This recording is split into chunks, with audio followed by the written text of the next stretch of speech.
Hello friends, ST teaching या YouTube चॅनलवर तुम्हा सर्वांचे स्वागत आहे. विद्यार्थी मित्रमैत्रिणींनो, गेल्या 4 महिन्यापासून एकही व्हिडिओ अपलोड करू शकले नाही, त्याबद्दल दिलगीर आहे. तुमच्या परीक्षा जवळ आल्या आहेत, त्यामुळे प्रश्नपत्रिका सोडवण्याचा प्रयत्न करूया. आज इयत्ता 7वीची मराठी विषयाची प्रश्नपत्रिका उत्तरांसह सोडवणार आहोत. इयत्ता 7वी विषय मराठी, द्वितीय सत्र परीक्षा, गुण 50 आणि वेळ 2 तास. त्यातला पहिला प्रश्न आहे. प्रश्न पहिला अ, थोडक्यात उत्तरे लिहा कोणतेही 3-6 गुणांसाठी.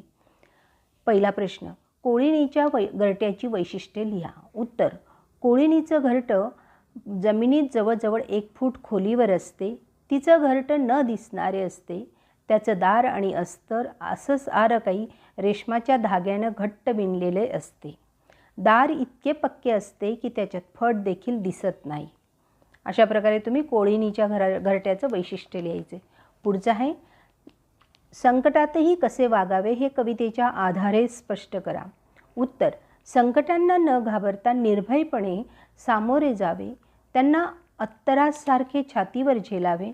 नजरेला नजर देऊन धीटपणे संकटांचा सामना करावा. संकटांची कसली पर्वा न करता डोळ्याला डोळा भिडून उत्तर द्यावे. प्रश्न तिसरा, प्रखर प्रकाशातही राजूचे आईबाबा झोपले होते.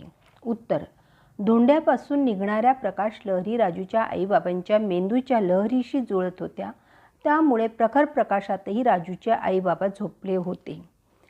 चौथा प्रश्न त्यातला, त्या भाटांची उणीव मी माझ्या गाण्याने भरून काढीत होतो.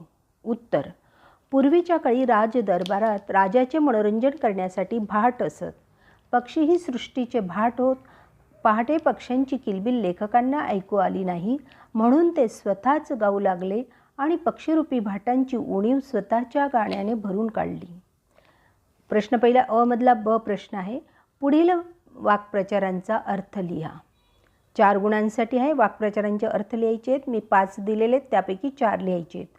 आषाढभूत नजरेने पाहणे, केविलवाणे होणे, हेका धरणे, हट्ट करणे, तत्पर असणे, लगेच तयार असणे, मन हेलावणे, गलबलून जाणे, पारद होणे, शिकार होणे. प्रश्न दुसरा अ, पुढील आकृत्या पूर्ण करा 6 गुणांसाठी. राजूचे गुणवैशिष्ट्य. आता राजूचे गुणवैशिष्ट्य लिहायचे. चौकस बुद्धीचा, जिज्ञासू, चाणाक्ष, हुशार, अतिशय चलाख. दुसरा आहे, पाठात आलेल्या साहित्यिकांची नावे लिहा. शांताबाई शेळके, नारायण सुर्वे, बालकवी, ग दी माडगूळकर. तबस्सुमची वेशभूषा, साधा सुती फ्रॉक, फ्रॉकला झालर व बटणे, केसांना तेल लावून चापून बसवलेले, पोनीटेल बांधलेली. ब प्रश्न त्यातला, पुढील अधोरेखित शब्दांसाठी समानार्थी शब्द वापरून ओळी पुन्हा लिहा. 4 गुणांसाठी आहे. नजर रोखुणी नजरेमध्ये आयुष्याला द्यावे उत्तर. आता आयुष्याला अधोरेखित केलेला आहे, तर त्याच्याऐवजी तुम्हाला समानार्थी शब्द आहे. आयुष्याला समानार्थी शब्द आहे जीवन. नजर रोखुणी नजरेमध्ये जीवनाला द्यावे उत्तर. दुसरं, स्वर कठोर त्या काळाचाही क्षणभर व्हावा कातर कातर. कातर कातर याच्यासाठी कापरा कापरा हा शब्द लिहायचा आहे. स्वर कठोर त्या काळाचाही क्षणभर व्हावा कापरा कापरा. तिसरं, पाय असावे जमिनीवरती कवेत अंबर घेताना. अंबरला अधोरेखित केलं आहे. अंबरला समानार्थी शब्द आहे आकाश. पाय असावे जमिनीवरती कवेत आकाश घेताना. पुढचं, असे जगावे छाताडावर आव्हानाचे लावून अत्तर. असे जगावे छाताडावर संकटाचे लावून अत्तर. आव्हान म्हणजे संकट. प्रश्न तिसरा अ, पुढील ओळींचा तुम्हाला समजलेला अर्थ लिहा 4 गुणांसाठी. 1, करून जावे असेही काही दुनियेतून या जाताना, गहिवर यावा जगास साऱ्या निरोप शेवट देताना. उत्तर, या जगाचा शेवटचा निरोप घेताना म्हणजेच दुनियेतून निघून जाताना मृत्यू येण्यापूर्वी असे काहीतरी भव्य दिव्य कर्तृत्व करून जावे की सारे जग हळहळले पाहिजे. सगळ्यांना गलबलून यावे आणि आठवण येत राहावी. त्यातला दुसरा प्रश्न आहे. तहानेसाठी सांग पुरे का घोट तुला रे सोन्याचा, आभाळातील बहुमोलाचा थेंब आज हा पाण्याचा. उत्तर, माणूस सोन्याचा नाण्यांचा संग्रह करतो, पण सोन्याचा घोट माणसाची तहान भागवू शकत नाही. सोन्या नाण्यांपेक्षा पाणी हे अमूल्य आहे. आभाळातून येणारा पाण्याचा थेंब हा बहुमोल आहे.